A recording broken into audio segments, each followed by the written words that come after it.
Welcome to the English with Kirsty podcast from www.englishwithkirsty.com. Here I'll be sharing with you tips, information and other learning resources so that you can improve your business English.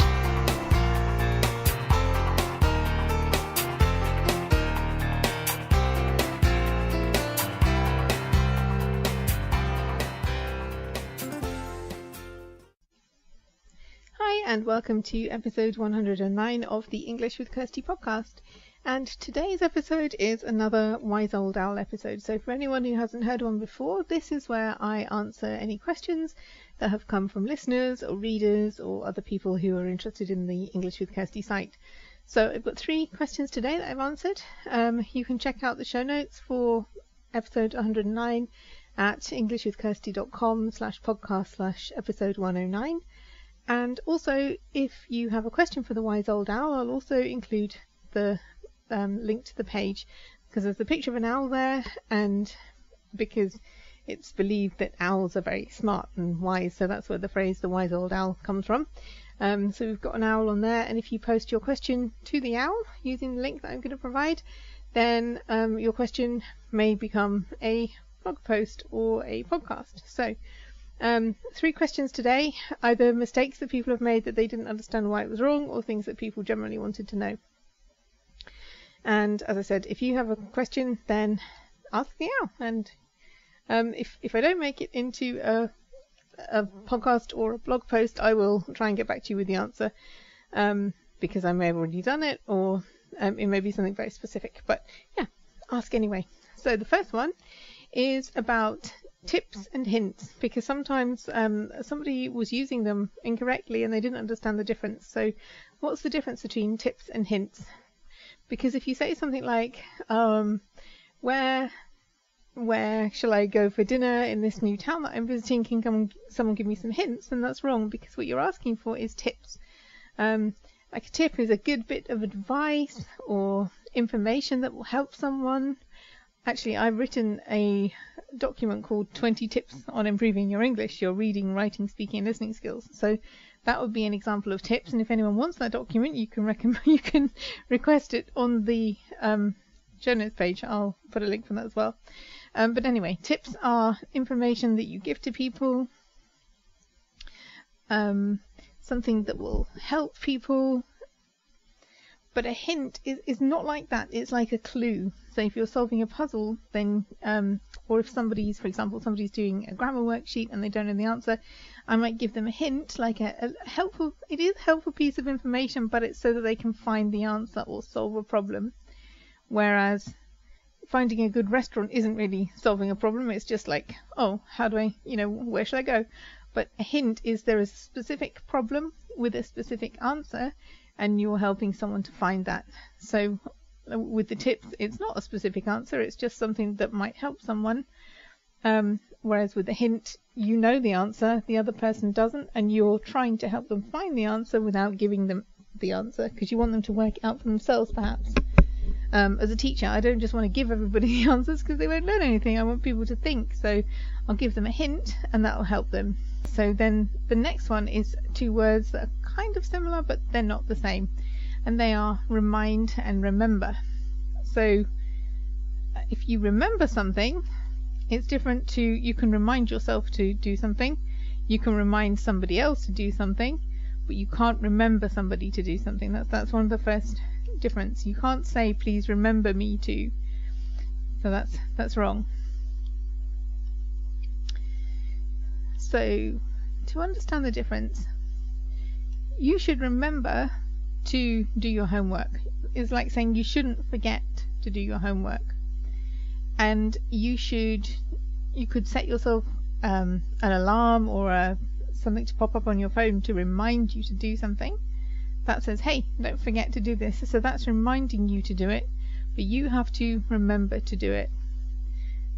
Your teacher can remind you that the exam is coming up at the end of the month, but you have to remember that. She can't do it for you, or he can't do it for you. They remind you, they tell you, but you need to do the remembering. Or for example, you can remember that you've been somewhere before, and that's nothing to do with remind, because it's not, you have to don't forget to do this. It's coming from your memories that are in your brain, so you remember seeing this building before, you remember this street because you've been there before. So it's confusing a little bit because you set yourself a reminder to remember to do something, so they're very, very close. But the thing that you shouldn't do is say remember me to, and in English remember isn't reflexive, so it isn't I remembered myself to, it's just I remember. There's no myself or yourself or himself or herself in here. It's just she remembered to lock the door, something like that. There's no part of self in there. So remember has two meanings. You don't forget to do something, and you remember something from your past. And remind is either you or someone is making sure someone else doesn't forget to do something. That's where we get the word reminder from. And the last thing I wanted to talk about was something that we've touched on before, but we've talked about on, which is used for days of the week. So on Monday, on the 3rd of April. In, which is used for months, in July, in 1984. And at is used for times, so at 7 o'clock, or things like at the end of May. And somebody was asking me about Christmas. Why don't we say on Christmas? Because Christmas Day is the 25th of December, or in some countries it's the 24th. So why isn't it on Christmas? But it's never on Christmas, unless you say something like on Christmas Eve, or on Christmas Day, on Boxing Day. So we're talking about very specific days around Christmas. Then it's on Christmas Day. But if we just mean the general time, then it's at.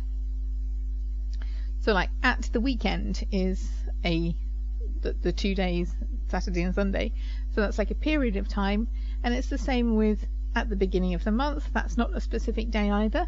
So it's the same with Christmas. So we can say I like to visit my family at Christmas time.